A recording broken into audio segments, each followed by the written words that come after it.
as I pray. Heavenly blessings come my way. As I pray, as I pray. So you're live now on YouTube.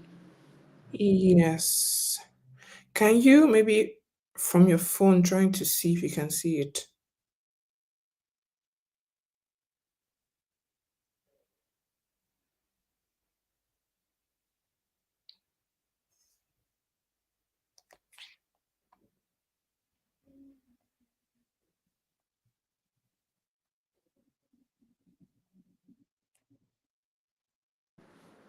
Should I leave this stream yard and go to YouTube?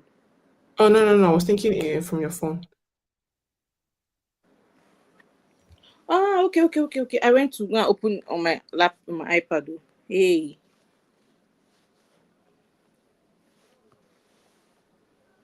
Yes, this is what my camera always does. So just zoom in and zoom out. I did not send you to zoom in and out though. Okay. So I can share the link now. Yeah, please can you even send it to me because I cannot find it. But you can see it on your own, right? Yeah, from my phone. Yeah, please can you also send me? I cannot find it. But how do I see people on the screen? Because are we going to leave here very soon? This stream yard. No, this is where we're gonna stay. And if someone, for example, can you comment from your phone? Like just write a comment. Let me see if I can do it on my phone. Ah, I have to connect to YouTube.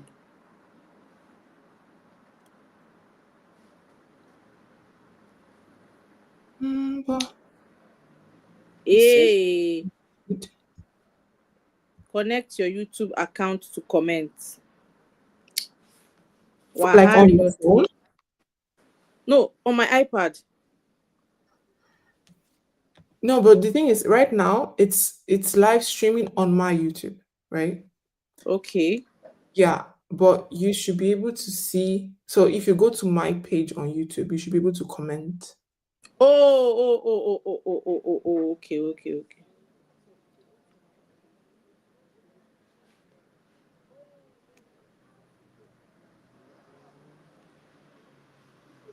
So I just dropped a comment. Yes. So can you see it? Yeah, so let me post the link.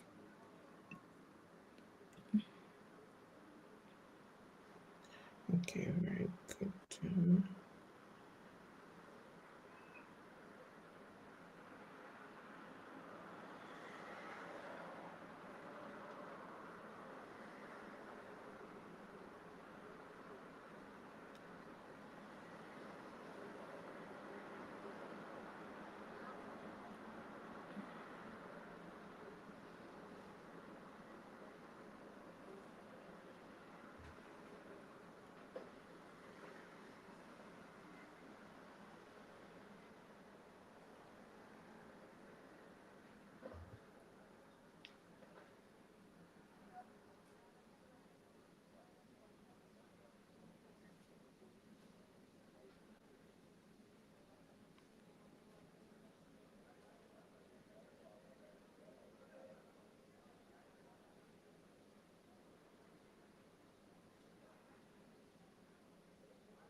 Okay. So, I can't. hi, Blessing. This is the thing about TikTok. Let me mute.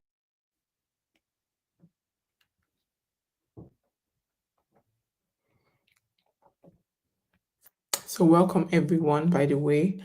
It's already 6. We're just going to wait like a few minutes just so that we're able to post a link so people don't get to miss out from this. And we will get started. And please, as you are here, just share the links to fellow mothers, share the links to mothers to be, share the links to even the men, share the links to everyone, everyone that you think should partake in this. And as well, feel free to already drop your questions. There will be a moment where we'll be taking all the questions and all of that. So please don't be shy. This is the place where we don't want anyone to be shy. So just drop every question. No question is stupid. So please drop all of your questions.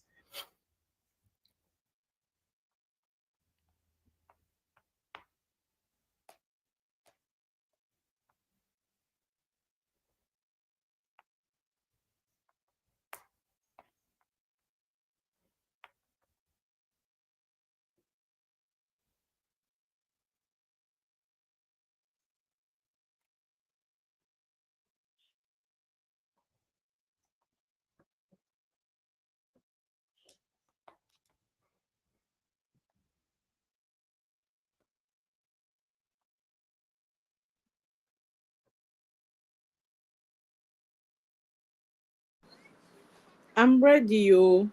Okay. I was trying to post on TikTok, so I was trying to add link. Then I realized Uh-huh. that TikTok does not have that thing that Yeah, Instagram has. So I I had to was just put your YouTube name on the okay. post Okay. on my story. Yeah. I actually realized that this afternoon because I was looking for I thought it was just like Instagram, so I was looking for that thing to put the link, but I realized I don't have. Hi Tolu, welcome. I'm happy you are here. Just gonna share this. Hi Valentina. Hi Peniel. Hello, hello, hello, everyone. Thanks for joining. Please, as I was saying, share this link to as many as you think should be here, male, female, name them. So Everyone needs to be here. yes, everyone needs to be here. And we're gonna start talking. But if you have hello Auntie T, our fellow mama. So yeah, if you have any question already, hi Cynthia. If you have any question already, please feel free to just drop it. You don't have to wait till we say okay now drop your questions. We have the chat open here, so we are able to see everything. But I will say let us start in the name of the Lord. So I would say success. Do you want to present yourself just so they kind of know who you are?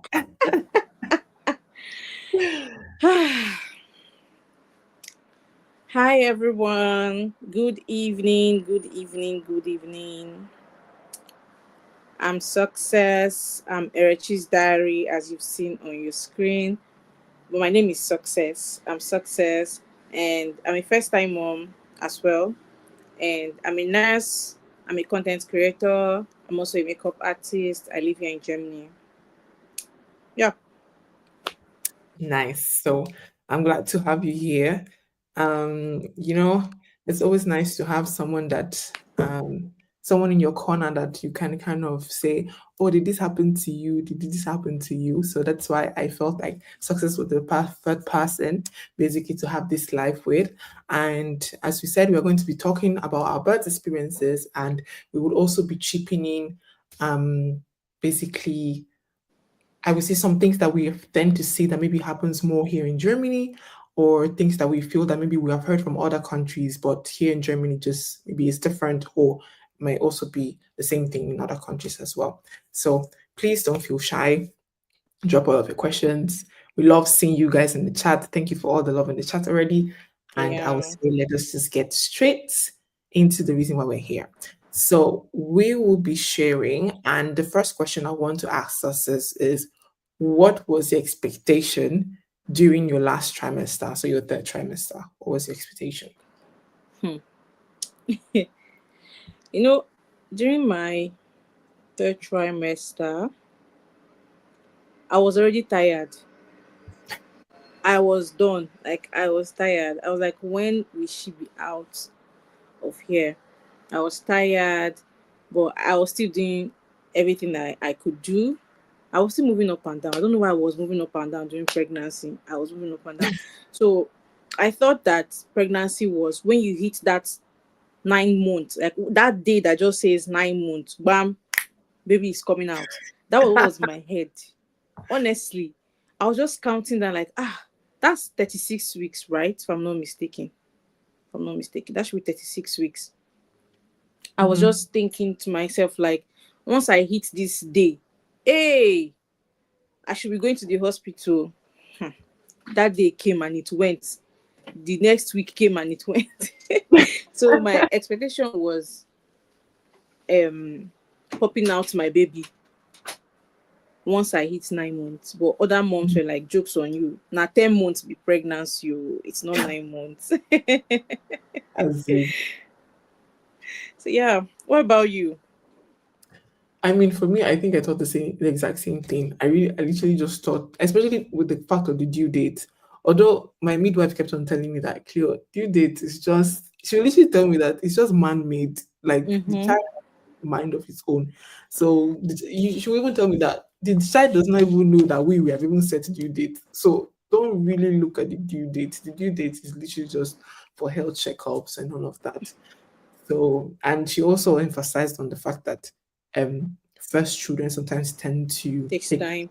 take Yeah. time, right? But still, me in my head, my due date was 23rd of December. So, but I was telling my husband that I wanted him to come on the 25th. So even though I felt like I thought that, oh, due date, you just give birth, I was even saying, okay, since they say that they used to waste time a bit, let's just enter Christmas. 23rd came, I left. I was like, oh, okay, God heard my prayers. So 25th. I even still remember 25th going to church. I danced like no man's business. So that baby is Because, going to come out. I thought that we would just finish Christmas service and then I'll just gradually go and pack my bag and be heading straight to the hospital. But jokes on me, that didn't happen. And I tried everything. And just as you said as well, I was so tired. Like I mean, I think at the beginning, you have this feeling where at least for me, I had this feeling where I still couldn't believe that I was pregnant until when the bump actually started showing, right? So when the bump Exactly. started showing, I was just like, okay, I'm actually enjoying this. It's not that bad. But then when the trimester came, it's like, okay, guys, cut the cameras. Like, we're done. It's okay. Cut. Exactly. Just I was like, walking like a penguin, tell but me I was still about. slaying.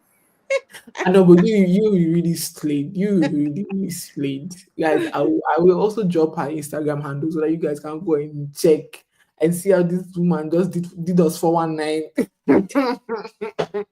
Did us 419. Good. So I guess I would say our expectation was almost the same thing, right? Yeah. Would you want to give us like a brief experience of how your birth story was and Hmm. what shocked you the most? Maybe something that you didn't expect and that happened. Okay. Story time. Who's ready for a story? Okay, Grab a so popcorn. as in, I'll try to make it not very lengthy. So what happened was that, can you see what my camera is doing? Yes. So what happened was that on this day, this was like a day, oh no, 2 days after the Hallelujah Challenge in June. Okay. So there was, I think it was day 4 of Hallelujah Challenge in June that Pastor Nat talked about amniotic fluid, something like that. I had to write down Mhm. that day on my iPad, even the time when he said it. And I was pregnant. But because I didn't have any issues during pregnancy, even from first trimester. I was those people that was enjoying pregnancy, no morning sickness, nada, nothing. I was just, they just literally took things that happening to me. President General Imagination. Just little things happening to me here and there. So when I go for checkup, everything is okay. And then he talked about amniotic fluid, and I was like, I don't have anything with my amniotic fluid, everything is fine. But I just prayed this very short prayer. I'm like, okay, in case anything is wrong that my doctor hasn't seen, or maybe any mom that is watching this, and I just prayed that was it. So I think like 3 days later after the Hallelujah challenge, or 2 days later, something like that, on the 6th of June, yeah, I began to feel, started from the 5th of June, I began to feel this discomfort. When I try to lay down this way, I'm not comfortable. I can't even sleep. And then I told my mom. My mom was like, "Oh yes, when you're approaching your due date, that's how it starts." And I was like, "No, this one is not what you are saying. This one is different because it was like I was having this tightening in my abdomen. It was so tight and I was uncomfortable. I could not breathe. I could not even talk for long. I was just uncomfortable with it. And on the 6th morning, I woke up, I couldn't sleep, and I became scared because usually my baby is very active. Now she's even out. She's very active. So it made me to know that something was wrong somewhere. She became all of a sudden inactive, and I had to reach out to my midwife. My midwife went on ULAB. She was nowhere to be found. My For the midwife went. who don't understand, Ulab means vacation, so she was on holidays. Yeah. She traveled, and so I had to call the hospital because when I registered with them, they said in case of anything, you can just call us. And so when I called, I just called for, let me just tell you that see what I'm experiencing, just do checkup and let me go home. And I just went to the hospital randomly with just a small handbag and my phone that wasn't properly charged and my insurance card. And yeah, the hobby gave me his ATM card just in case I want to buy something to eat because I hadn't eaten. I had only Greek yogurt and strawberry. That's what I always take during pregnancy in the morning. So that was all I had, and I left with the mindset that I'm just going for checkup, then I'll come back home. Jokes on me. I got there, trust these people, they started doing their whole checkup. They had to put that band on my tummy and that machine to check for contractions. And then they were like, oh, they can't receive or read her heart rate. That is she normally a sleepy baby? I said no, she's a very active baby. Then the nurse was like, then something is wrong. I was like, God forbid though, nothing is wrong with her. At the end, something is wrong with someone that has been doing so well from the beginning. Exactly.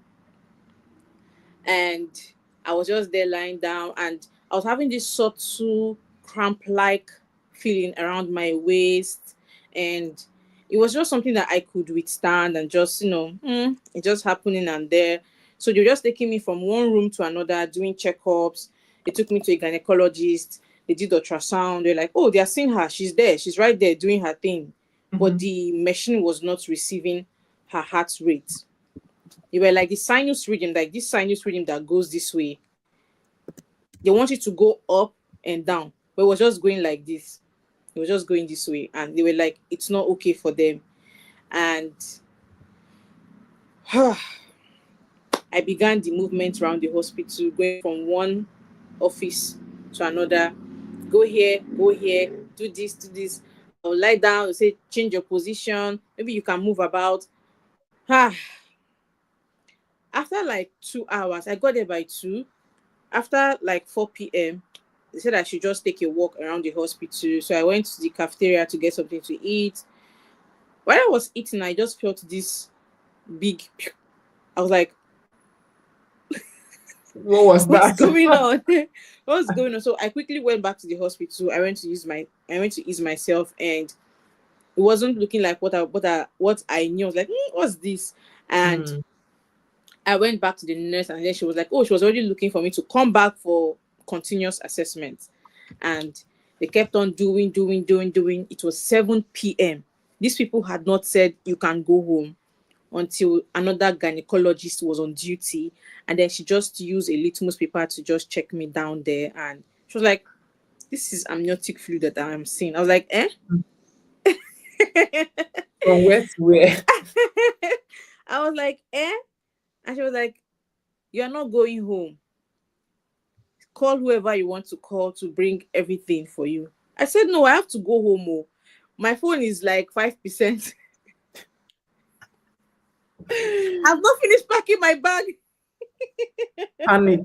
Panic. I was like, "I have to go home." Okay, I said, "Okay, I will not stress. I'll just take a taxi." He said, "No, call whoever you want to call." So I quickly called Hobby, and then he was like, "Okay, he's not going to work." So he called his work and he canceled that day. And then he quickly packed my bags. No, he didn't pack my bag. He didn't even come. He was like, "Okay, let's just see." Because the doctor was like, "Let them see what's going on, if they are going to discharge me or not." And she said, "For my phone, they have chargers. They'll give me charger. They'll give me a room to stay." I said, "Okay, then that's fine because my phone is going to keep me company." So while I was just on the bed, and a nurse came with a drip, an IV solution. I was like, "Why are you giving me a drip?" She wants to just see how I'm doing with this amniotic fluid stuff, and why you not bringing you? Like, "Oh, that I'll be here for some time. What would I like to eat for dinner?" I was like, "Eh?" How did I you said, get here? exactly. I was like, "Which one is dinner?" She said, "Okay, that this is just the only drip that they'll give to me, and then when I get better, then I can go home." I said, "Okay." I was there, first drip, second drip, third one. It was already like 8, 9 p.m. Then the last gynecologist came, and then when she assessed me, she was like, my amniotic fluid was a bit high. I said, "How come my gynecologist never saw this? And how come it just happened all of a sudden, that it did not happen since?" She was like, "It can happen maybe just at the ending. It just happens. That you have to break my water manually." That's why I'm feeling the way I was just feeling, telling them I'm having shortness of breath. It's like it's tightening me. And even when she starts moving to cause contractions, I'm not going to feel any contraction at all because of that. Yeah, because of the fluid. I Wow. said, "Okay." So I laid down, and then they broke my water. Doctor was like, "This is 1.5 liters of water that she just removed." And it was so clear. She said, how is this so clear? Like, just like water. In my head, I was like, I too did drink water. No, I drank lots of water during pregnancy. You always see me with a Stanley cup. Yes, I drank I lots. remember. I drank lots of water. I was always drinking water. When Hobby buys this water from Penny or any store, and it's usually like 6 or so. Yeah. In like 2 days, he'll be like, "I just bought this water. How come it has finished?" And I'll put them in the fridge. It must be very cold. If it's not cold, I can't drink that water. It will taste like okra. It just won't pass. It tastes like okra, like there's okra inside my water. And so she said that the amniotic fluid was very clear, that it's very clean, that it's good. And when the water, when she broke the water, I just felt this. She was like, exactly that she wants me to feel, because the water was kind of much, which was now adding pressure to my lungs. That's what she was saying.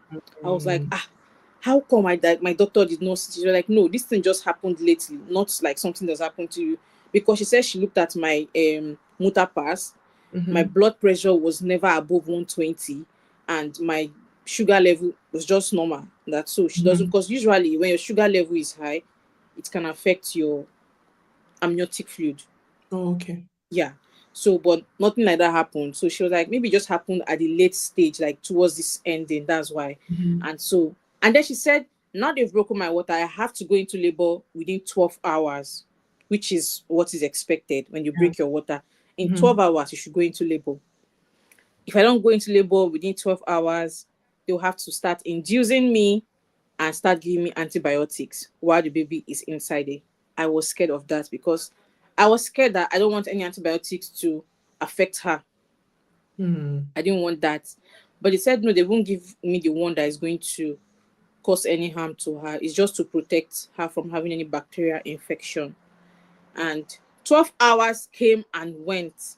I wasn't looking like someone that was ready to push a baby. They sent me, no, they still left me in the delivery room. I enjoy the space. It came and went. I was there Thursday, and then midnight Friday, like Thursday midnight entering Friday morning. Mhm. The nurse came and then she induced me. She gave me the first pill, this misoprostol. She gave me the Mhm. first one. So usually they put the pill vaginally.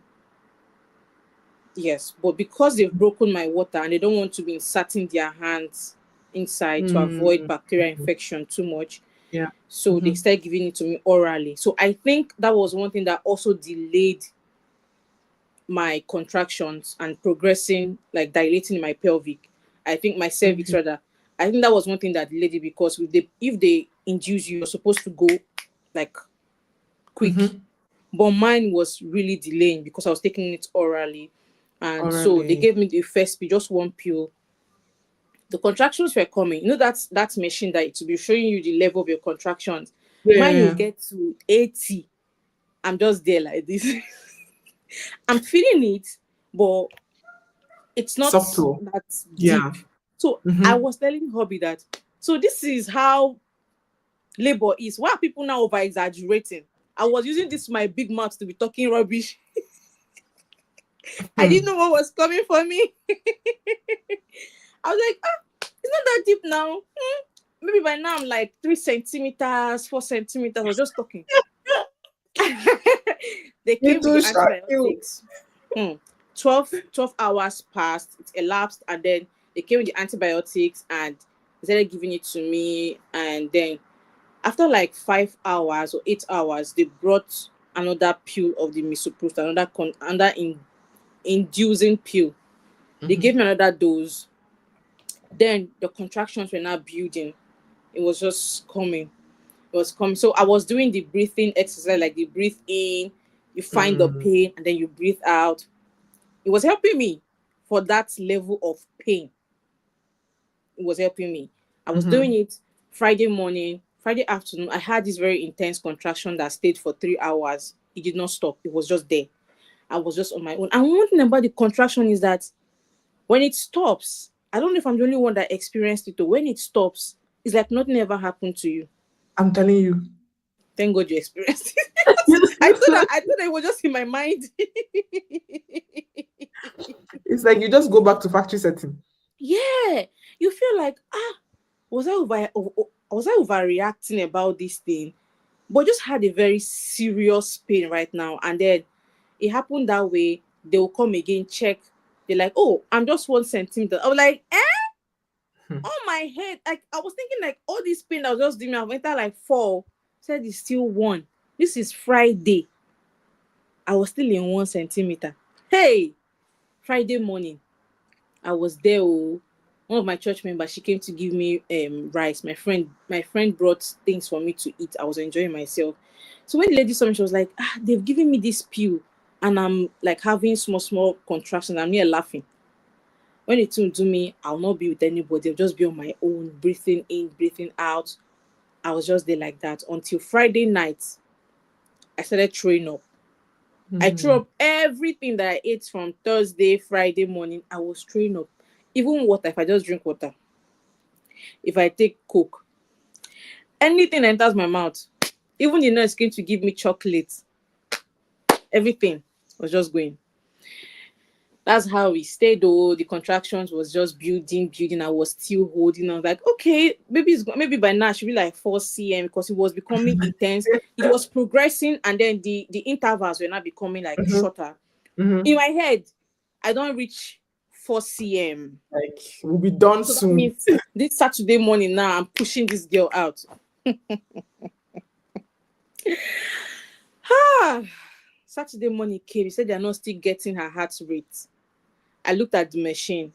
The sinus reading was not looking good. So there's this thing I did when I was pregnant.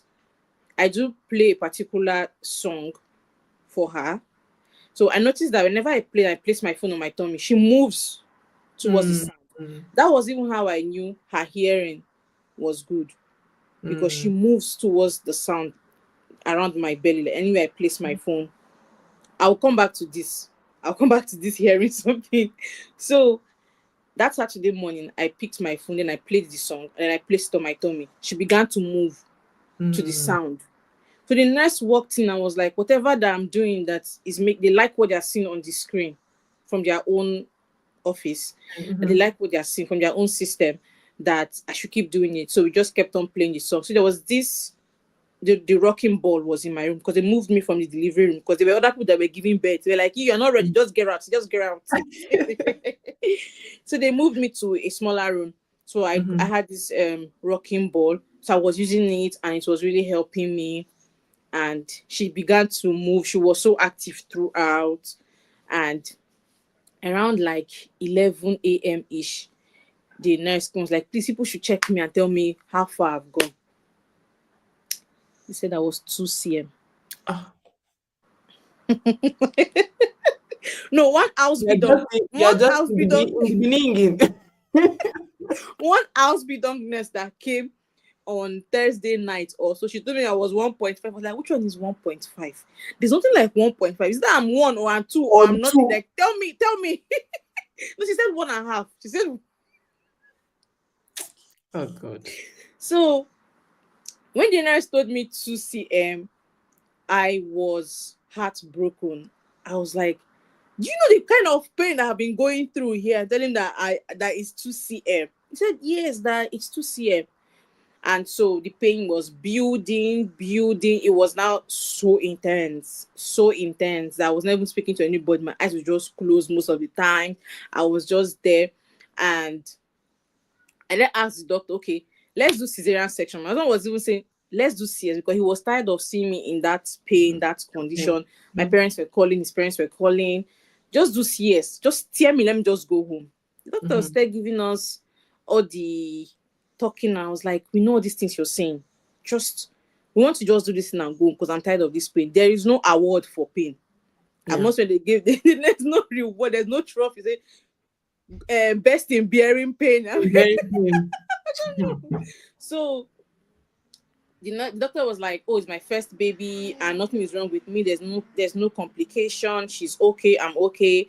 And they don't see why I should do a cesarean section. It's my first baby. So if everything is fine, that's one thing about them. When they see that something is okay, everything is okay with you, they would not even see CS as the first choice. Yeah, for so so pro natural birth. Yeah, they always preferred. And the hospital I gave birth, when I went for my abend info, what did they call it? Like the information evening. Yeah, they told me that they don't cut during delivery. They don't cut you, but if you if you tear your own episiotomy, if you tear on your own, it's fine. They'll stitch you up, but them they don't tear. Okay. Yeah, they don't do that. So that was what they told me. So the doctor was like, oh, I can't do CSO. I was like, it's my body. So of course I understand them, because there is a possibility of giving birth naturally. They don't have to push me to doing CS in case something bad happens. It doesn't look like, can this patient give birth naturally that you went to do cesarean section for and then something bad happened? That kind of scenario. And also I did not register for elective cesarean section. So they would not even think about it. So the doctor was like, I should just try that. If she goes and comes back and she sees that I'm not progressing, that nothing is happening after like maybe 2 hours, then they'll think about it.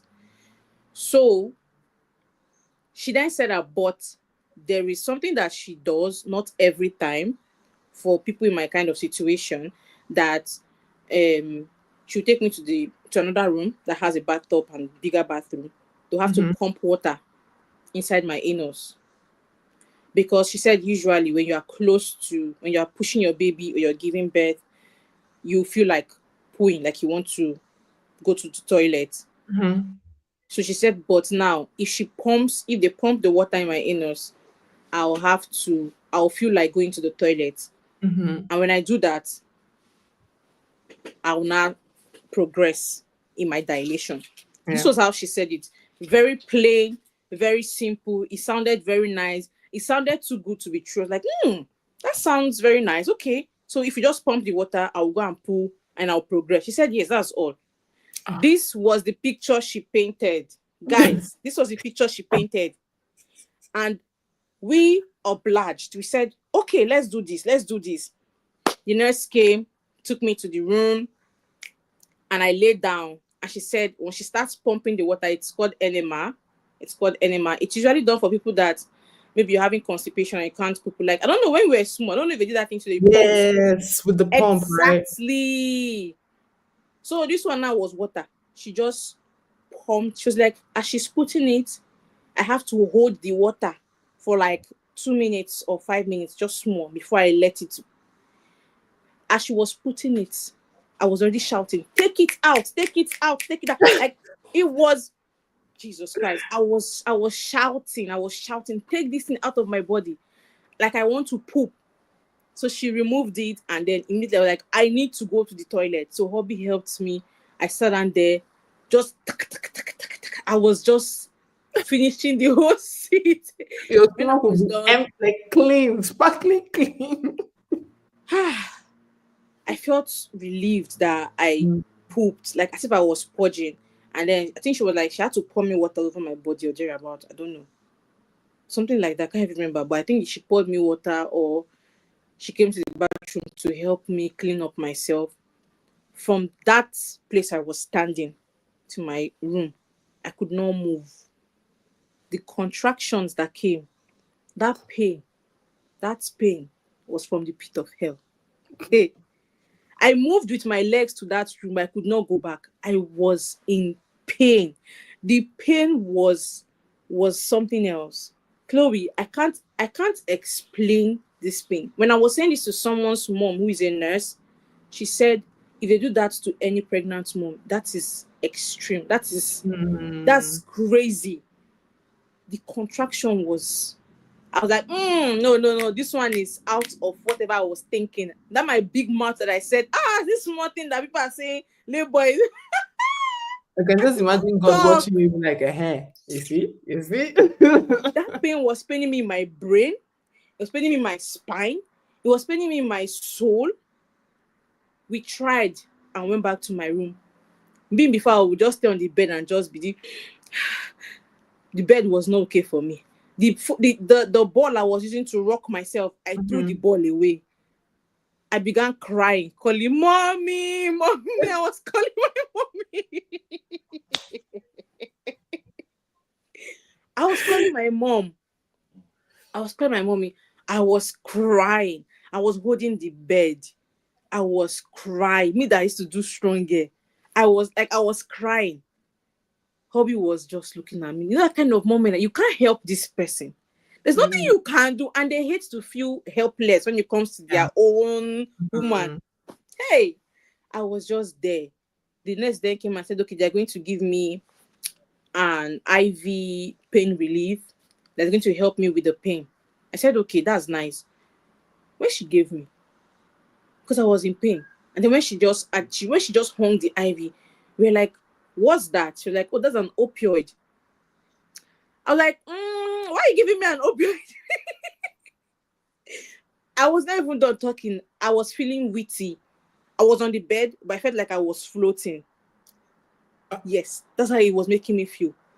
I was feeling, but it kind of helped with my pain, but it was uncomfortable. So I asked them to remove it. I didn't like the way I was feeling. The fact that it was an opioid, I was like, no, I haven't taken opioid before.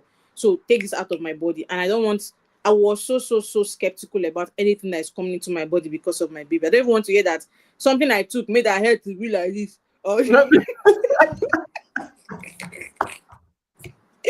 Because now your baby at the end of the day, now hospital not carry the baby for you. You carry her. I mean, you're even lucky because you are still like you are still in the medical field and whatever. Imagine somebody that doesn't even know, Jack. She would just be like, okay, bring it on. I said, remove it. So they took it out, and I was just there with the pain. There was a time I wanted to bite hubby, like I was pressing his hand. So I was pressing the bell every time. They should come and give me this epidural. Like, this pain wants to kill me. So they came, and that was like 11. Yeah, that was like 10, 11. This thing happened, all these things happened. And then they came around that after 11 or to 12, thereabout. Then the nurse checked.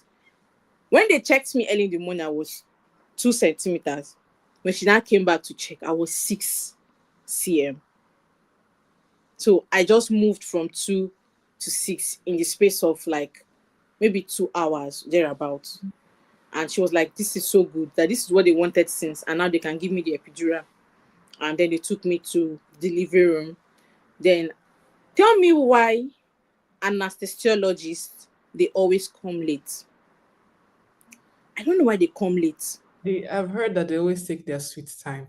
I don't know. When I was working in the hospital in Nigeria, they always come late. They always come late. I don't know why. I don't know. I waited for this man. I was in pain. Guess what? When he finally came, he was like, "Hi, Miss Chukwu, Miss Chukwu. I would like to know family history." Like, forget about family history and give me this epidural. Everybody in my family, we are okay. Oh God. He said, "Okay, I would like to sign consent." I said, "I'll sign after. Once you've given me, I will sign." He was like, okay. I didn't take his out of my face. Give me this epidural. And then they were like, okay, no problem. He started reading everything that can happen: headache, paralysis, and backache, like some of the things that can happen after, and also loss of, like a very short loss of memory. I was like, eh? So then I said, okay, my concern was if the contraction comes while he's giving me the epidural, because he said I don't have to move. If I move and he misses the needle to the wrong place, I can get paralyzed. I said, okay, so when the contraction comes, what do I do? He said that shouldn't be my worry, because they'll put a patch on my tummy that will always catch the contractions when they come. I was like, okay, see me trusting humans. I sat down. A nurse was in front of me. 2 doctors were behind me. And they were like, breathe in. I just did. And maybe because I'm not scared of needles. Maybe because I think everyone has different experiences with epidural needle. So for me, I did not feel any pain. I just did breathe in. I mean, it said breathe out. That was it. And that was it. And so they took me to the bed. And in a few minutes, my legs felt numbed. And the epidural helped for just like, let's say, 20 minutes. That was it. I was able to just catch sleep. That was the first time I was able to sleep 20 minutes straight. After then, or 20, 30 minutes after then, nothing. The pain came back, and I was like, I thought they gave me epidural. I'm not supposed to feel any pain until I want to push this baby. The contractions were so crazy. And the epidural they gave to me was the one that I have to regulate. It comes every 15 minutes. I have to press a bell, and then it comes again. I have to press a bell, and then it comes again. So I will be in pain. I will be in pain before it comes. Oh my God. So after like, that was night, that was like 9 p.m. thereabout. The nurses came back and checked. They were like, oh, that I'm now like 8 cm. So any moment from now, I should be 10 cm to give birth. And they started doing all their checking, and they had to put an electrode inside my baby's head from under me, like from down there. They had to put an electrode in her head to why did they even do that, Seth?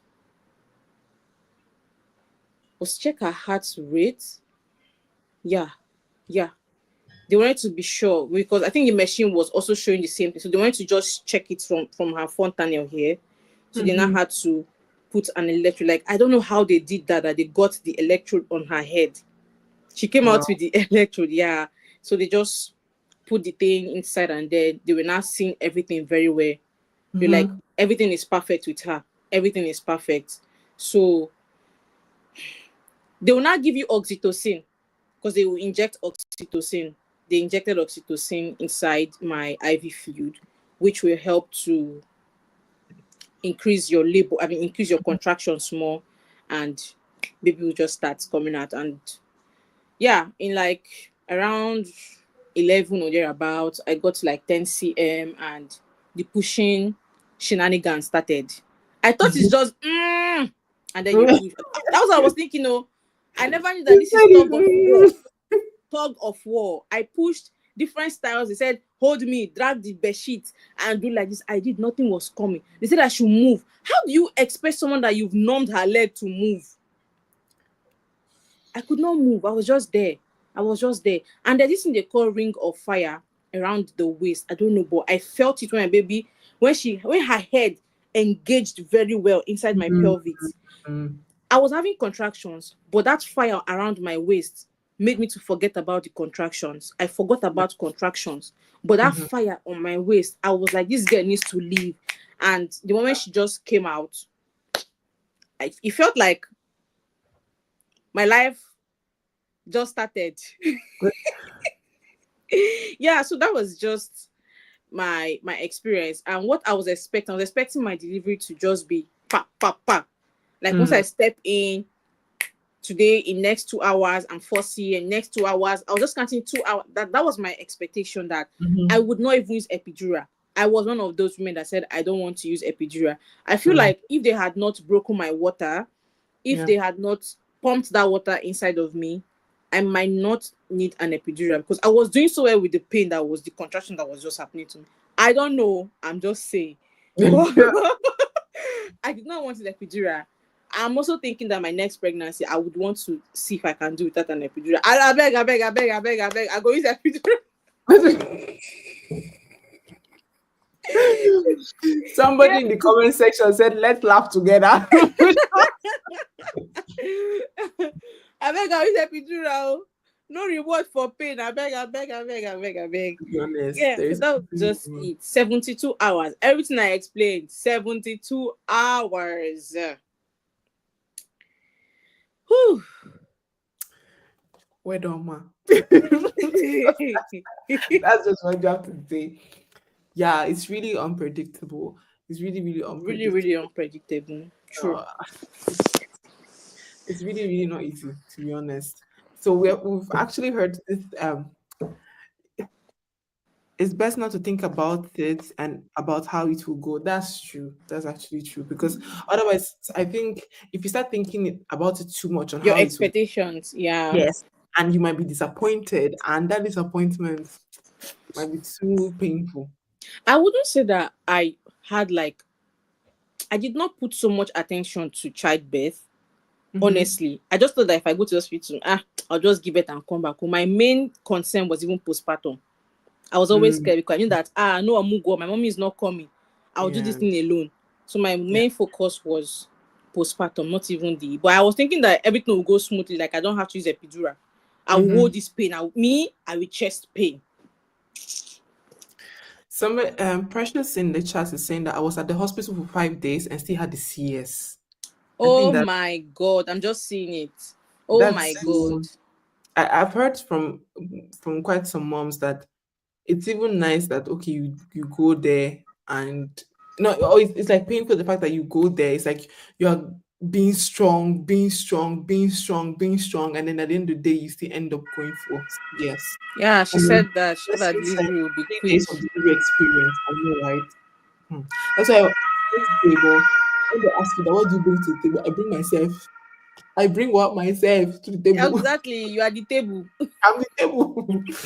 And Precious said, I thought my delivery would be quick and easy because my pregnancy was great, but then imagine. Exactly. Right?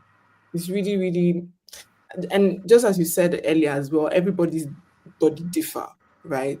Like everybody's body differ. For example, I remember because I was saying I wanted to have a great experience, I would always be walking. You will see me walking. If it was a place that I could trek, I would trek instead of taking the bus, because I felt like I want to be active. It's a nice relax. I want to be active. I want to be active, because people used to tell me that, since I didn't used to gym or do anything prior, then I should keep myself active during the pregnancy and all of that. But at the end of the day, we still know people that would do that, would even do more, and will still have to go through hell and back at the end. Yeah. So at the end of the day, it's just the grace of God. Yeah. I think it's just the grace of God at the end and all of that. And while saying, before I go with my next question for success, I would want you, if you have any question, because sometimes when you tell the story, you might feel like you have said it everything, but we might have left some bits off. So please ask your questions, drop your question. There is no question Mm. that is dumb or is not important or is stupid. I wish I joined this kind of life before I experienced birth, because Experience, yeah. with my sisters, all my sisters had CS.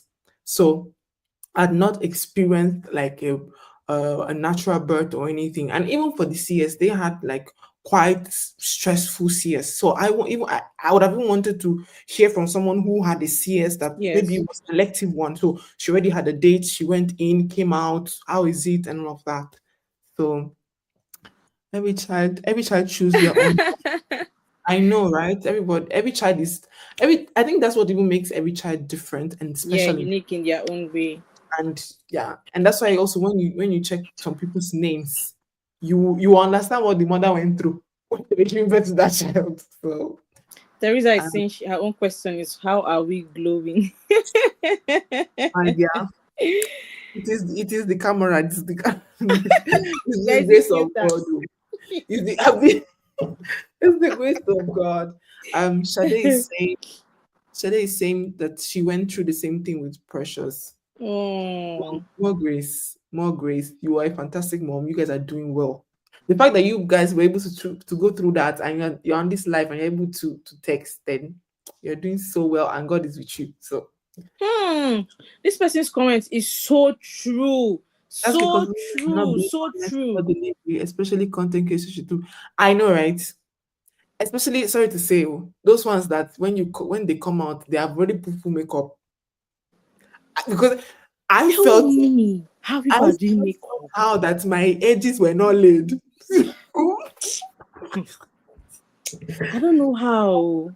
That was around, I would have gone with very rough cornrows into pregnancy. She was just like, you know what, since it's delayed, let us just find something and do on your hair. Otherwise, I would have gone with rough cornrows, with my face breaking out and whatnot. Uh, Hmm. Given that delivery isn't always palatable, would you guys consider surrogacy for your next baby? Hmm, For me, love the question. no, Me I either. wouldn't. I've been seeing lots of surrogacy movies lately. I don't know if you watched the recent one. There's this one, this black family. They did a surrogacy with somebody. No. With the things I'm seeing, and already being a mom, knowing how connected a baby can be with the carrier, I wouldn't want to do that. Except there's something wrong that I can't carry my baby. But if there's nothing wrong with me, I wouldn't opt for surrogacy. Mm-mm. Because at the end It's of the day, the babies tend to cling to that person. There's mm, this connection. I don't know how it happens. Even if it's the parents' sperm and egg that's fertilized, and then they just put the embryo inside the person's womb. mm. Ah, no, 9 months with somebody, hearing one person's voice. Mm-mm. It's not easy. It's really not easy. Just answering to lower pair, for me, I would say no, and it was just exactly for the same reasons as success. I feel like irrespective of if it's not my embryo, it's not the sperm of somebody I love or whatever. I'm just trying to imagine myself having given birth to my son, and then they're just like, "Thank you very much." Like, I don't know, for like breastfeeding mothers, have you, like, that thing whereby, like, there was this thing that my mom was always saying, that when your child is crying, you will know, right? And I was like, they have come back with their superstitions and they're missing whatever. Just for me to, I think that was the first time I was going out after postpartum, and I wanted to go get my nails done and at least just freshen up and whatever. I come out of the nail shop and I just see my breast leaking, and it was just leaking. And I was like, what is happening? And then I just remembered what my mom said. It was like, maybe your child is crying. I pick up my phone, I call my husband. I was like, how is you one doing? He was like, yeah, he just finished crying. Mm-hmm. Now, tell me, you think I want to go through all of that?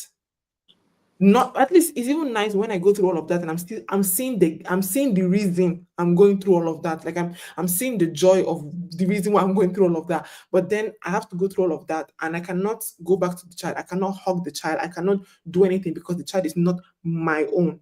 So absolutely no, no, it's not for me. Um and then Precious said, saying to Solope, I would definitely go elective. Labor has traumatized me and surrogacy is complex. Yeah, I think that's the exact word. It's very Mm-hmm. complex. Um, and Tracy is saying it's not a palatable experience, but a memorable one. That's true. And then Shade is saying, how did you get your stomach so flat after birth? That is because, to at least from what me I'm thinking, because I didn't really do much, but I feel like already the day after I'd given birth, my stomach was It not went, really, and yeah, yeah, it went down because quickly. I had in the first trimester I had hyperemesis, which where I threw up a lot, and lost weight. So I even went lesser than my pre-pregnancy weight while Hmm. pregnant. And so by the time I was checking myself, anytime I went to the sorry guys, I'm not concentrating because I can hear you one crying, but he's with his dad. um every time I was going to check myself, I realized that the the pregnancy weight that I had added was exactly the weight of my child. So that means that when the child was going to come out, I was not even going to go back to my pre-pregnancy. I was going to go back to lower than that. So where is the stomach kind of meant to come from?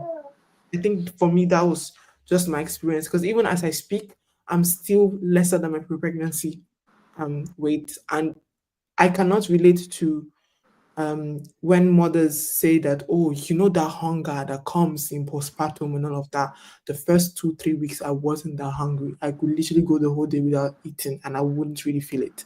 The only time I really feel hungry is when while I'm breastfeeding or after breastfeeding. And sometimes it's not even hunger, it's just thirst. Like it's done. So I think that's the reason. And then yeah, T is saying that she would rather adopt than doing Yeah, someone surrogacy. said so that they would rather adopt. Yeah. And then we have a doctor here in the house, Dr. Bakshaw. Hi, Dr. Bakshaw. Saying that there are medical reasons for surrogacy. Yeah, that's what I said. Like, except there is a problem for me not to be able to conceive, then I have to think about surrogacy. But why don't I adopt? Mm, yeah. And then Precious saying, how does it feel to be God's favorite? We are all God's favorites by God's grace. It feels good. but for you, how was your birth experience? Because that's the theme of today's conversation, Yeah. our birth experience. So how was it like for you? Hmm. So, hmm.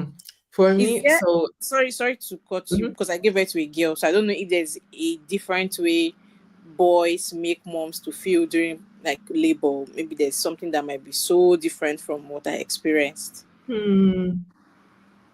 Well, so as I said, my due date was 23rd of December, right? And Wow. because it was around the whole festive period and all of that, they had told me that after my due date, after passing my due date, I would have to come in for checkups every 2 days until the day I actually give birth. Mm. So I don't know if you had to go, because one thing also maybe we should give as background is the fact that we live in Germany, but Germany is very, very different. So every state have different rules and regulation on how they take care of their pregnant women.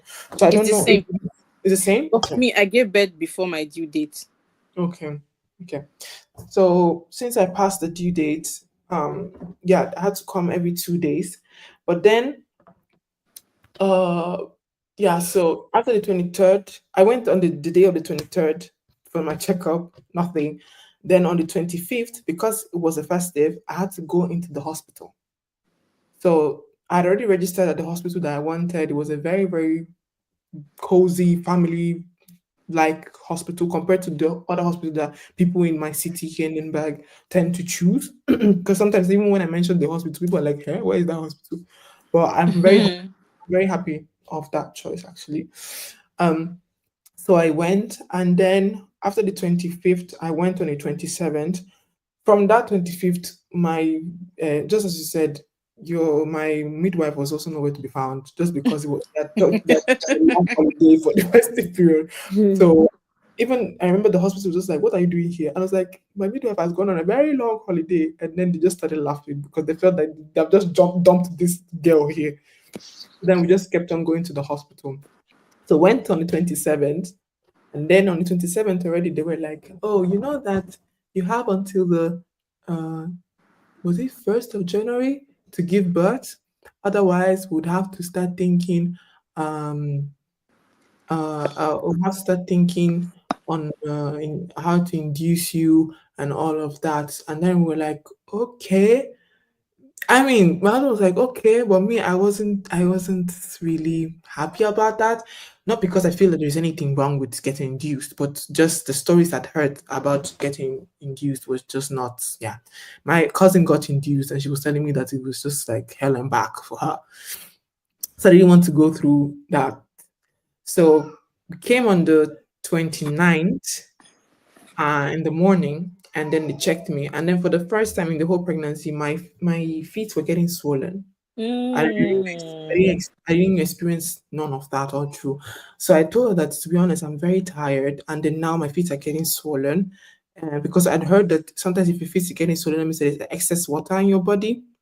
But then when she checked it, she was like, "No, you're very fine. Like, it's very subtle. Just that because I have very like slim feet, it looked very like extra kind of." So then she was like, "You continue." She was like, "You keep on saying that you're very tired and all of that. You sure you don't want to already like consider getting induced and all of that?" I think I went quiet for like a few minutes. I was just like, "Oh God, what am I going to? What am I going to do now?" And then she was like, "Yeah, because if you want, because one thing with me is like, I just didn't want to give birth in January because I told my husband that you feel like if I've been pregnant for a full year. The fact that pregnant almost the whole of 2024, and then I'm giving birth in 2025. She's like, why?" So then she was like, "Are you sure you don't want to get induced?" She was like, "You can go home, bring your bag, and we start the inducement process this evening." And that was on the 29th. So I was like, "Okay, fine, let's go." When I got home, my mom, my parents-in-law were around. I think I got home, I didn't say a word. And then they were like, "What's wrong?" And then my husband explained that, yeah, we just came back to grab the bag and we're going back to the hospital in 3 hours so that she can start getting induced. And then they were all encouraging me that it's fine, there's nothing wrong. Da, da, da, da, da, da. I was like, yeah, but it's not what I planned. So then she was telling me about the different ways I could get induced. So through oxytocin and all of that. Me, I've already checked oxytocin long time. I said, no, no, you will not kill me. So then she was like, yeah, that there's the Folly balloon. So then putting like a balloon inside of me, and then the balloon will just keep on expanding. So and it will try to get me dilated and all of that. So I was like, okay. The way she explained it and the when she showed it in the picture didn't look like it was going to be anything. So I was like, okay, yeah, that sounds much better than the oxytocin. So let's go for that. So then I went to pick up my bag. I came back to the hospital on the 29th, and that's how I sat there. And they were trying to insert the balloon. So first they insert the balloon and then they fill the balloon with water. When they started the balloon, it was not even that bad. When they started putting water, oh, I screamed to the extent that one of the nurse came was like, "Is everything all right? Is everything all right?" And then they told her that, yeah, they were putting the falling balloon. And then she was like, ah. They were just laughing because they were not like if I'm screaming like this for the falling balloon, I don't expect What how I'm going about them to push? to. Because of the way I was screaming, the way I said it was painful, they weren't even able to like fill up the balloon to the normal size. So they just filled it up a bit. And they said that the normal thing that they expect is that so I went by 7, 6-ish, and they will have to take it out the following morning, 12 hours. So what they wish that will happen is that by the time they come to check it, the balloon would have fallen out by itself. So that means that it actually worked. So that's how they put it there. And the thing is that, I mean, you have a full balloon in you, right? So you start walking like, even if you're not walking like a penguin before, you start walking like a penguin. And then I was asking her, I was like, how am I supposed to pee? I'll be asking all those kind of questions. Mm-hmm. Just like, no, just go about like normally and all of that. I was like, okay. I mean, I was already having like Brixton Hicks contractions and Contractions. all of that, but obviously it was nothing compared to all of that, right? And then I had the balloon inside, and then that's when I feel like okay, the contraction was becoming a bit more intense, but still manageable. That's when my husband was like, you're having contraction and you're still able to sit down like this. You're doing well, you're doing well. Like he was hyping me. I mean, I was even feeling myself that this it come and go. It just come and go, you know. I didn't even know that was not even just it was not even the beginning because I At was all. at all. But then by the next morning, um when I went to pee and then I wiped myself and then I saw something that looked like the mucus plug. So then I called my husband. I was like, I think I just saw my mucus plug, but I don't know. So then I just took a picture, and then when I went to get when they went to take out the balloon, and then I showed her, and she was like, yes, yes, yes, that's a good sign. That's a good sign. That's the mucus plug. I was like, okay, okay. And then when they wanted to take out the balloon came out very easily. So then she was like, "Yeah, you're 4 centimeters. That's good. You're 4 centimeters. That's super good. That's super good."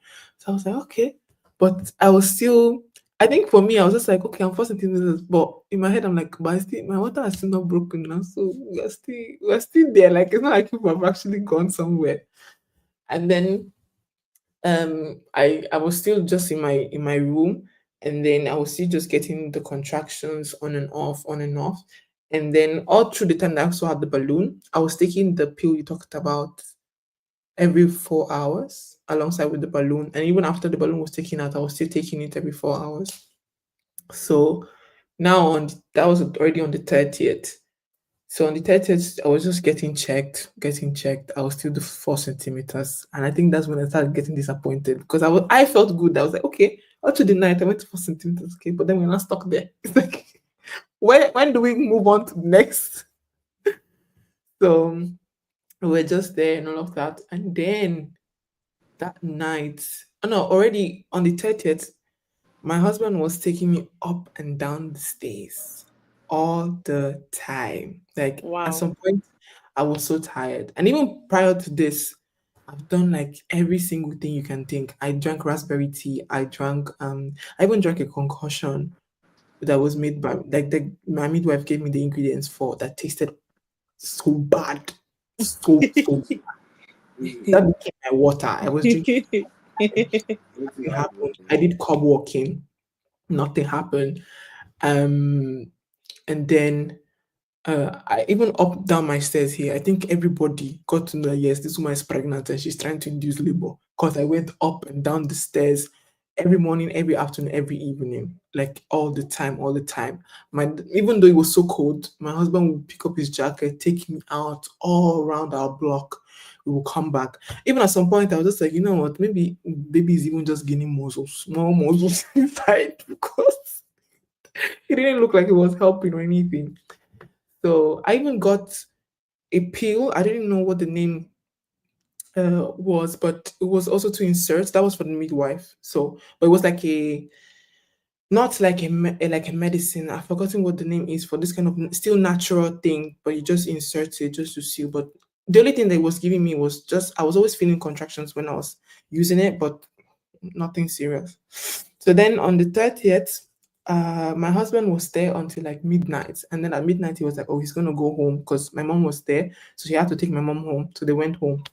But funny enough, I told him that I didn't want him to go home. Like my spirit was just like, no, he shouldn't go home. But he didn't have a choice. So he went home. Fast forward to 3 a.m. That's when I started feeling. I was like, nope, That's this one. 31st. Yeah, that was already 31st morning.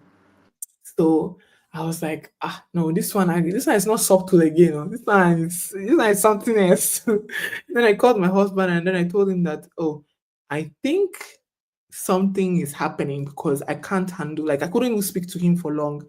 And then I was telling him that he should come, he should come. He was like, no, he was like, call the nurse first, let them check you.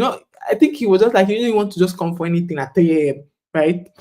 So then I called the nurse And then she came, and then she waited with me for a bit to see how frequent they were coming. And then she was like, okay, no, now we are going to the living room. She was like, call your husband, tell him to start coming now. Ah, okay. Before we could even get to the elevator, for me to go down, it took us so much. And then I was just, and she was like, yes, you're breathing so well. Wait, were you walking or you were on the bed? No, I walked. You walked. I walked. I walked. Ah, I walked, and then I would tell her, be there, I moment. And then I will hold the wall and then I'll be like, okay, let's continue walking. And then I'll continue again like that. And then she will look at me and be like, strong, to be so stark, to be so stark. And she'll be like, you're so strong, you're so strong. I said, well done. Strong. And then I went downstairs, and then I went into the living room, laid on the bed, and the lady then asked me, have I called my husband? And I was like, oh, not yet, because I couldn't even speak. So then she was like, no, you have to call your husband to come, like, because you are starting the whole process, the whole labor process now. I was like, hey, okay. And then I called my husband. I was like, the only thing I told him, I was like, I am in the living room. He was like, I am coming. I'm coming. And then he started coming. And then they told me that because I had not, because they asked me what time I went to bed, and I told them that, oh, my husband was there until like past midnight, and I didn't sleep until like maybe past 1. So I'd slept roughly like 1.5 hours. So they were like, no, that they're going to give me strong painkillers, that they need me to sleep at least like well for like 30 to 1 hour, because I'm going to start like the whole thing. So I was like, okay. So then they gave me an IV with the painkillers, and then I fell asleep. I could really feel like I forgot about every single thing for that 30 minutes. I slept, and then I woke up. And then when I woke up, that's when I knew that yes, yeah, we're in it. We're in it. We're in it. We're in it. And then when I woke up, my husband was already there. He was beside me. And then when I woke up, I I just told, by the time I could tell my husband that, please, I'm nauseous. Can you bring the everywhere? I threw up on me, threw up on the bed, threw up on everything, because I was trying to tell him that he should bring the cup for me to throw in, but it was not fast enough. So I threw up, and then I became so nauseous from that moment, so nauseous. And then it was just the whole, from one contraction to another, from one contraction to another. And then they laid me on the bed, and it was just going. They were just checking me. And then the woman came and was like, oh, you're 7 centimeters. Okay. Okay. And then I was like, okay, that's good. You're 7 centimeters, but the pain is getting. And at that moment, I didn't know that when I got to 7 centimeters, it was my husband who told me afterwards. I then got oxytocin shot so I could get to my 10 centimeters. I thought 7 centimeters was bad. Oh God. The oxytocin felt like they poured fire. Like you literally opened my skin and poured fire ah, inside. Like you feel fire just like, ah. I was like, Jesus. That's when I just started shouting, Jesus, Jesus, Jesus. I started dragging my husband by ah. his dragging. But my husband maintains peace though and composure, I must say. Everything he learned at birth preparatory class, he did it. He reminded me, you're not breathing right. Oh yeah, breathe like this. Breathe.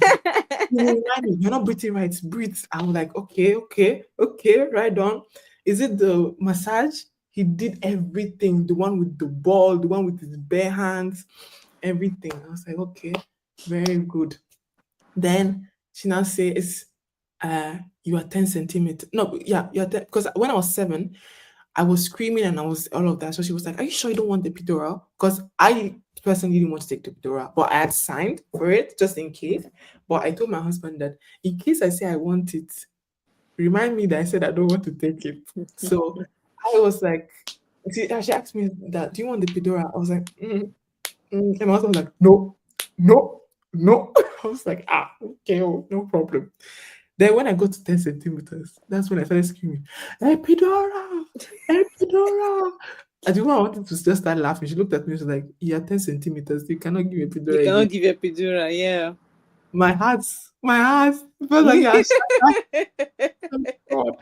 I was just like, are you trying to tell me I have to now go through this alone? Oh, and then she was like, the only thing that she can do for me is to give me the laughing gas. Whosoever invented that laughing gas, I'm still praying for that person. It just keeps like you just go high for some seconds and you just forget about everything. Like it just goes, and I took it so much that I actually became high. So then they had to take it Oh. because I don't know why I declined though, but it's all right. And then I went high on it. So then they were telling me like push and all of that, and I was not hearing. I wasn't doing what they were telling me because I was so high. And then they were like, okay, no more laughing gas. So they took it away from me. You have to see the way I was struggling with the laughing gas. It's I like was you're like, taking your savior away from you. no. And then I was like, okay. And then they now started saying that, okay, that they need the pressure. Like I have to tell them if I'm feeling the pressure and all Mm-hmm. of that. And then I wasn't feeling pressure. So then, even though I was 10 centimeters, they had to put me on the ball. And she was like, yeah, I have to bounce on the ball because they need the pressure before I can start Mm. pushing. Because me, I just thought that, when you get 10 centimeters, oh yeah, boom, start pushing. No. She was like, you need to feel it. I was like, oh, okay. So I had to be on the ball there for like another 15 minutes with the contraction getting shorter, Wow. shorter. It was annoying. It was so annoying because like you have like 30 seconds in between for me to breathe, and they were like, no, you're still not getting the pressure, so you have to be on the ball. I was like, God, what's Oh this? my God. Until when I was like, I need to poo, I need to poo. And the girl was like, yes, now. I was like, oh Lord. And then they now put me back on the bed, and then they were now trying different positions, and they're telling me to push. Me, I was pushing and I was screaming. The one was like, no, that she Don't doesn't want to hear me scream. scream. That if not, I'm literally just pushing here. I'm not pushing the right part. Yeah. I still tried. I'm sorry, guys. I need to say this, but because I'm sure you guys would have heard it. Yes, I pulled there while I was pulling. I was pushing. In short, for like about 15 minutes, the only thing I was doing was pulling. I was Wow. pushing and I was actually pulling. There was nothing like, oh, I'm pushing the baby. No, yeah, I was pushing the wrong parts. And doing all of that, I was getting exhausted, right? Because in my head, I'm pushing. Mm-hmm. Mm-hmm. I wasn't pushing right. To the extent that one of the doctors came and was like that they can hear me screaming from down the hall that why am I shouting? That they're telling me to push. I'm not supposed to be shouting. I was like, Yeah. "Yeah, I'm sorry. I'm sorry." And then I started pushing. And when I now like figured how exactly I should be pushing, I was not pushing, but my son was, because apparently they said that yes, you're pushing, but there's a way children would also kind of help themselves as well because they also want to come out, Calm right? down. But he wasn't doing that. He Oh, was pretty, so everything was now on me to get him on you out. to push. Yeah. So I would push, and then when I release, because the contractions are maybe gone, he would literally just slide back. Oh, It was annoying because I would hear my husband telling me, "We can see the head, we can see the head, we can see the head." Oh no, yes. oh, and then you just hear, "Oh no, he's back inside." I'm like, "What do you Oh, mean he's back inside?" Like, so from the time I started pushing like the correct way to when he actually came out was like 4 hours. I had breaks in between, yes, but 4 hours. And then it was just becoming too much. And then I told my husband, I was like, I'm tired. I'm tired. And I remember even when I rewatched the video, because my husband was able to film everything. really? Yeah. I Wow. told I told my husband, I was telling them that I'm going to pass out. I'm going to pass out. And then I passed out for like a second. And then I only saw the doctor do like this. Where are you going to? Wait, and then I said, I said, like, where are you like going to? Come back here. it's funny now. It's funny now, and it's funny now looking at it. But when you were there, Mm-hmm. it was Mm-hmm. Mm-hmm. it wasn't. I was so tired, and I was telling my husband, I was like, I'm going to, I'm going, I'm going. My husband was like, where are you going? We are going. Where are you going? And then they would just hit me back, and then I'll come out, and then they'll be like, okay, push. So then towards the end, they were like, okay, this boy clearly doesn't want to come out because you keep on pushing his slides in, you keep on pushing his slides in. So the two doctors now came and they were like, okay, now you are going to push and we are also going to help you. So this is how the two doctors, They one on put each side, your hand their hands, and then they on were your like, abdomen. Yeah. me, I was not like, this, they want to press my child. They want to press my child. And then they were now, I think when they did that, I said two, three pushes and then he was out. Mm. And that's when they now told me that when he came out with his hands like this. So that's Oh. what was making it, because already his head circumference was quite huge. And then the fact that he also had his hand was just making everything more difficult. So they also had to Mm. like cut a bit. And because he also had his hand, that's why I had like I had very, very deep tears like inside.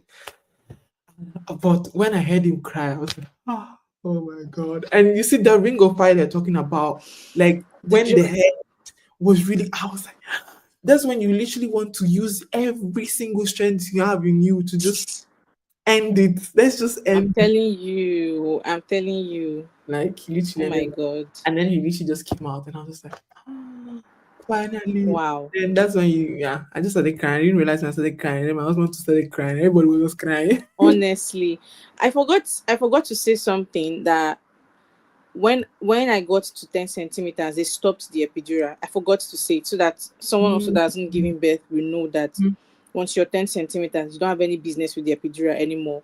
They replaced the oxytocin with the epidural. Though I still had the epidural stuff on my back, but Mhm. refilling it into my system, they stopped it and I had to do without it. Yeah, But they then had to give me oxytocin. Yeah, that was what they did. I yeah. forgot to chip that in. And then now I'm just thinking about it. You might have heard that I didn't have that place where I said that, oh, my water broke, because they actually Wanted broke to ask you. they broke it for me at 7 centimeters. So she was just like, yeah, in the access, it doesn't look like it's going to break by itself. So she was just like, I'm going to poke.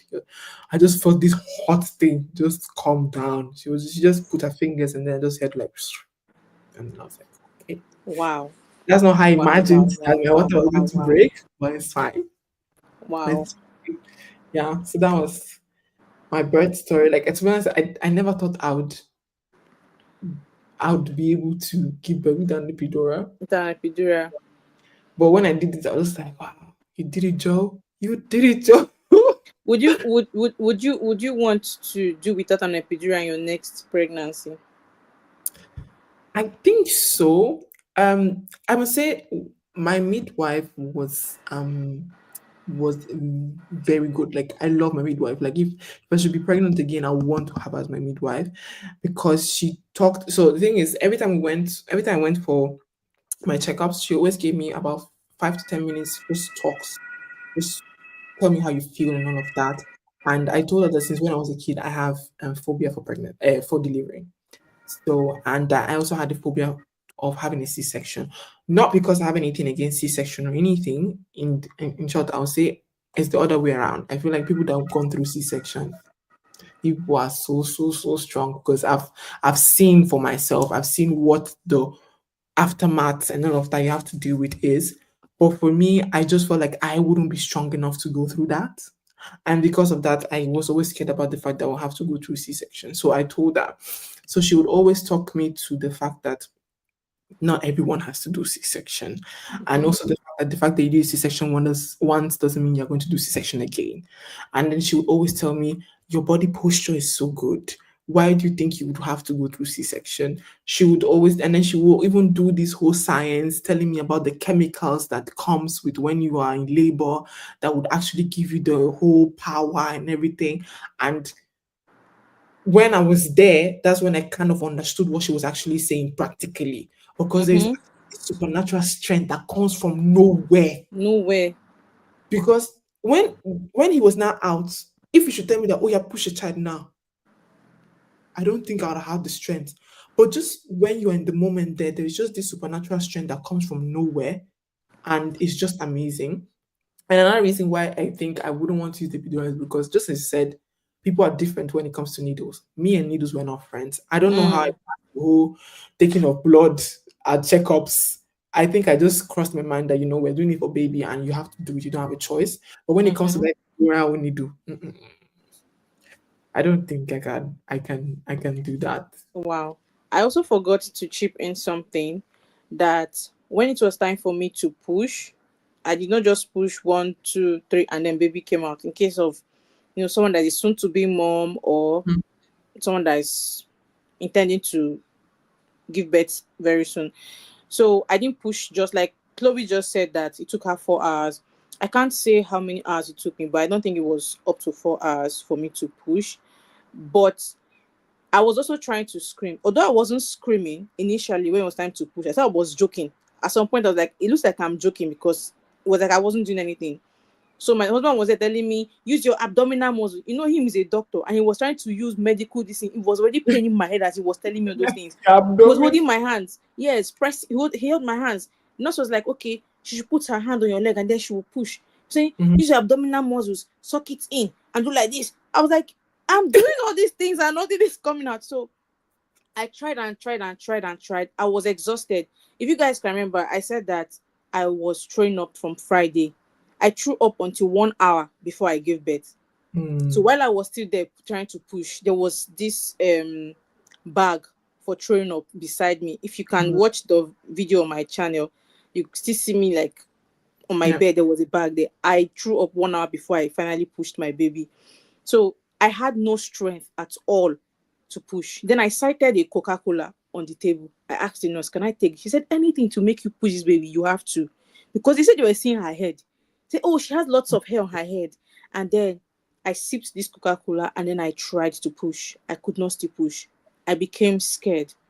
Mm. I became scared, and at some point it felt like I was collapsing, like you said, like you wanted to faint. Yeah. I told my husband that I don't think I can do this anymore. Like I said this in a very very low tone. I whispered to his ear that he said, we came here together, we are going back to the house together. Which one is you don't think you can? I said, is there a way they can just cut my tummy and bring her leg this way? And Yes. because I was done. I told the nurse that I couldn't. So that's okay. No, I should push. I just shouted, Jesus. The nurse then told me that Jesus is here with me, oh, but I should not shout, that I should not waste my energy. So I wanted to chip this in that most times we watch movies, maybe all this Nollywood, you see them shouting, yeah. My mom told me the same thing, not to shout, because when Yeah. you shout, you exhaust the energy you're Yes. supposed to push with. That was the Yeah. same thing the midwife told me I was pushing. Save that energy for pushing. You don't have to shout. You have to follow their count. Yes. So the moment she told me, follow my count, I wasn't following her count. She says, when you feel the very intense contraction, push. Guess Mhm. what? I wasn't. I was just pushing. I was not feeling anything. I was just pushing. It now made me to tear inside. I did not tear Yeah. outside. I tore inside and I bled a lot. Like I lost up to 1 liter of blood. I Mm. bled a lot. I didn't tear outside. So she was telling me, no, don't push. I would tell. So when I had to listen to them, it made everything easy for me. She said, push, Mm. push, push, push, stop. Push, push, push, push, stop. That was all. And then before I knew it, they're like, push. I did. And then they said, stop. I said, just small push. Then I did. And then she just came out and that was it. So in case you're watching, listen to your Yeah. midwife when they're telling you to push, and don't push when they're not telling you to push. And also, I wanted to also, I also want to also give like another side of that, because a lot of people also on social media where I heard it's like you have to follow your midwife, if not you will tear and all of that. But I also want you to know that sometimes even when you follow your midwife, you will tear, but for other reasons, not because you didn't listen. For example, he came out with his hands. Yes, they say that down there is elastic and all of that, but it's not like he's elastic like that. So you can imagine someone's head. If some children, for example, already have a kind of a big head, and then you add your hands to it, there is almost no way you're not going to tear like that. So I thought, for example, because of that. But do, for do you example, mean you tore inside or outside that very inside, like even for them to do the stitches stitches? was very hard. Like it took them over an hour Over an for them to hour. do the Okay. stitches and all of that. But at the end, the lady said was like, yeah, because he came out with his hand like that. So, and because his head circumference already was quite big, so it was Mm-hmm. kind of expected. Mm-hmm. Oh, okay, okay. And then I also want to ask you, okay, you said when they were trying to induce you, was there a Mhm. time the nurse brought something that smelled like mint with No. like a hanky or something? Oh yes, they gave me something like that. So Oh. because they're trying to get that her heart rate, wanted her to be so active, they brought something in a cloth. It smells, it's minty, like an essential oil, something like that. Okay. So there's this belief that when you smell it, it irritates them and Oh. they try to like move. Just like when you're trying to get your baby move, they say drink orange juice. I do it then. So I want to Oh. make her like disturb her. Maybe when I'm going for ultrasound, Yeah. yeah, I'll just drink an orange juice so that it can just because either sweet things makes them move. So there's this belief that mint makes them irritated and they just want to move around. So when they give it to me to smell it, it also makes me feel the contraction then before I give Mm. birth. I wanted to know if they did the same thing to you. No, no. I think because he was quite active. The only thing I always had to do was drink cold water if I wanted to get him active. So I always drank cold water or a cup of water, and then he would then just like wake up and just start kicking. So I think Okay. for the sake of time, Yeah, I'll we try to have we have questions. We have yeah. questions. So first question is from Teresa here. She wrote, "Success. How do you deal with postnatal without parent support?" Hmm. Should this be another? I think this one is an entire live on its own. Because Okay, I'm just going to like summarize it in very short way. Um, First of all, I'm going to say that I did well with my with at the beginning, at the early phase, because postpartum, you're still in postpartum anyway. At the yeah. beginning, at the newborn phase, God was with me. That this one I can't even lie. God was with me. I was always saying, God, I beg. At every day I wake up, God, I beg. God, I beg. Every second, God, I beg. And I also, God gave me a very good partner. He was always, always, always, always there trying to make things easy for me. But I think it was so difficult because he works at night. So I'm alone with her till when he comes back in the morning. And when he comes back in the morning, he has to rest. So I just had to pick up myself and I told myself, this is my reality. I have to face it. I have to be strong for myself. And I have a very good family. They were always calling. My mom did not let distance be a barrier. She was always, always, always calling me. And I also would tell her, Mommy, see this, that. She would tell me what to do, what not to do. Sometimes when I want to panic, she would give me some tips, what to do with my baby, how to bathe my baby. I bathed my baby the African way. I Mm, used the bath first 1 month because I was scared she was so small. But after mhm, then, I was so uncomfortable because I was having this back pain from the epidural. I had that mm, pain for 3 months, very very sharp back pain.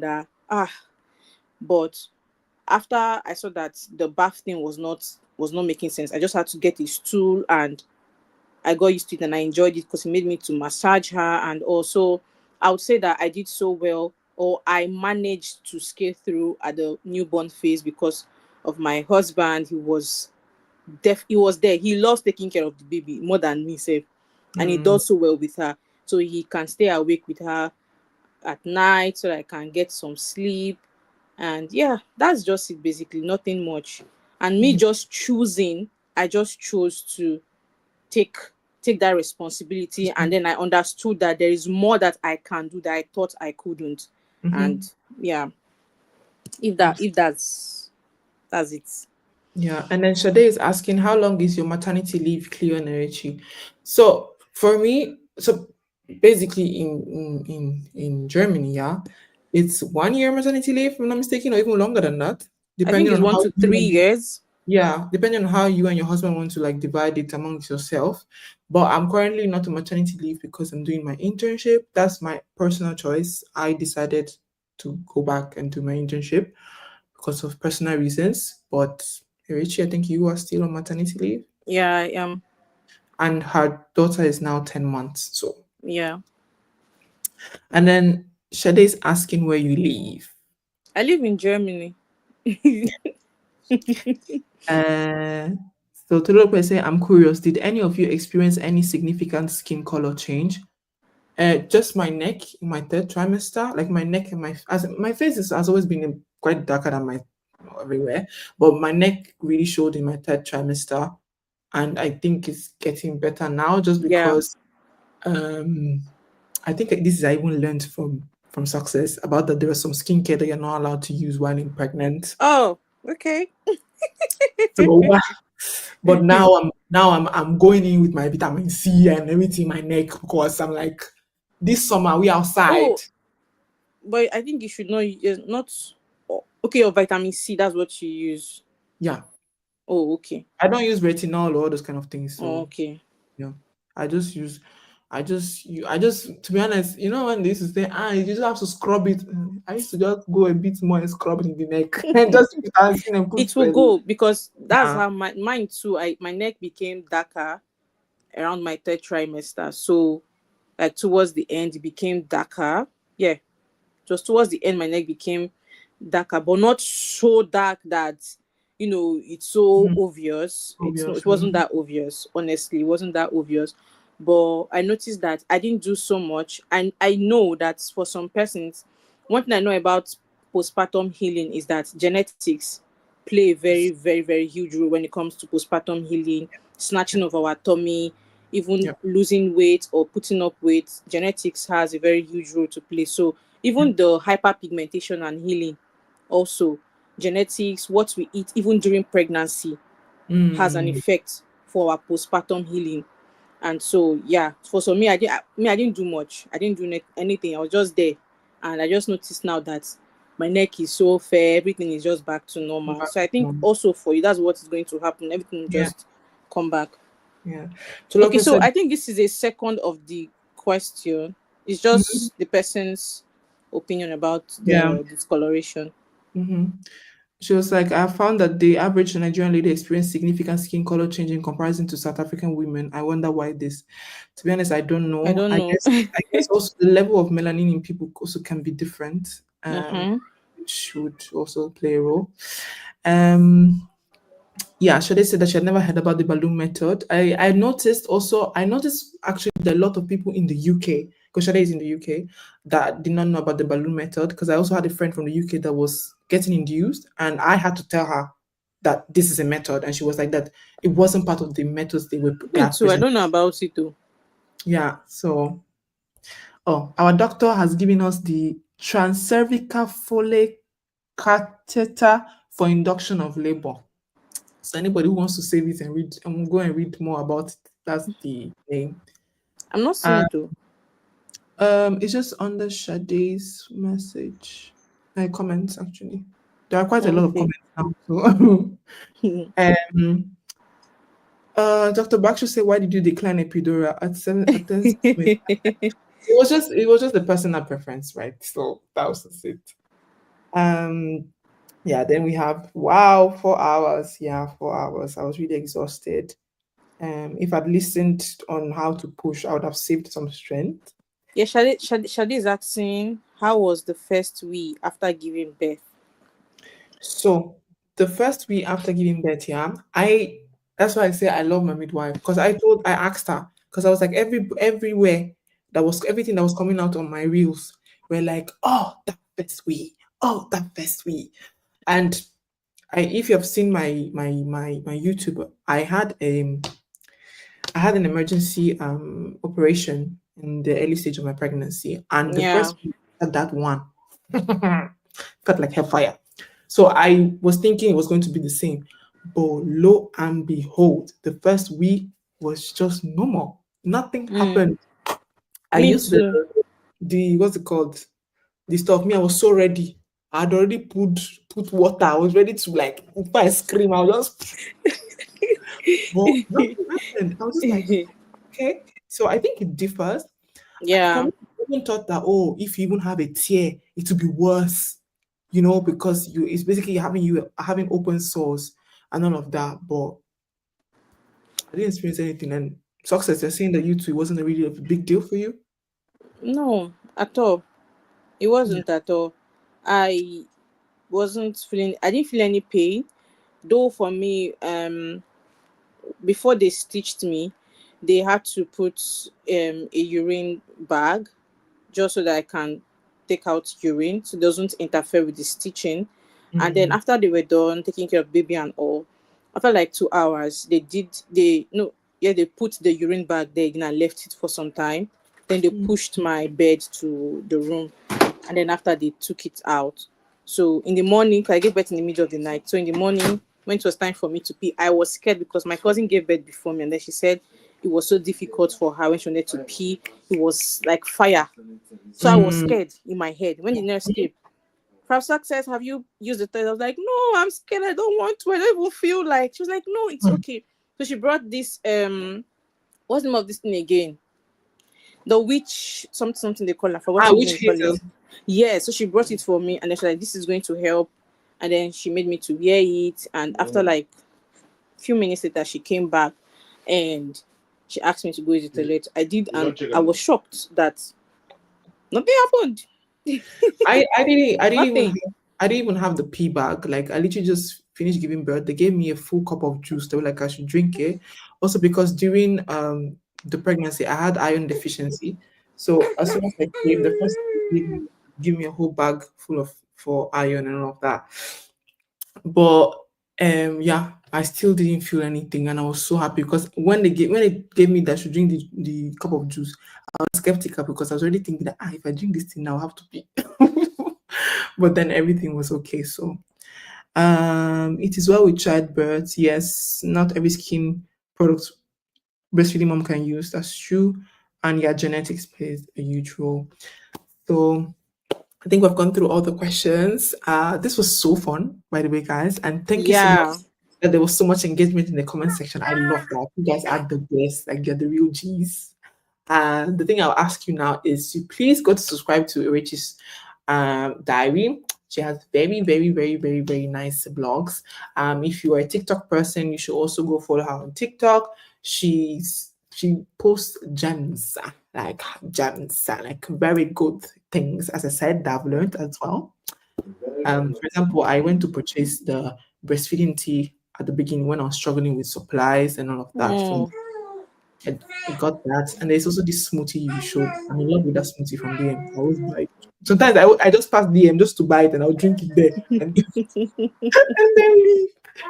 So, so this says this was so informative and interesting. Thank you for your transparency, ladies. Thank you so much for asking your questions. We really appreciate. I think at this point maybe we should come back for a part two. Tell me in the comment section I how think so. I think post so too. one was. Postpartum. We'll also be saving this on a Rachel's Diary YouTube channel, so our followers also can. Yeah. So her IG is right. Yeah, and then I think you can find the TikTok. I think it's the Yeah. same with TikTok as well, right? No. My other TikTok account. I just posted my TikTok account on the Okay. comments. Okay. Yeah, so you guys should go follow her and you guys can rewatch it or you can send it to another mom. And this is just basically to show you that with God, all things are possible. You will make it. This is what we have to go through to give birth, but with God, God can always help us. He will always Yes, pull so through. And whether it's CS, IVF, natural birth, anything, God is involved all through. And for all the mothers to be in the comment section, you guys are doing great. You're doing great. You're doing great. You're doing awesome. You're an awesome mom. You are an awesome mom. And you have been an awesome mom as well. So thank you so much for joining us today. We're going to leave you. And I hope you guys have a rest of nice evening before going back to work tomorrow. And thank you so much, Success, as well, for joining me on this. And kisses and bye.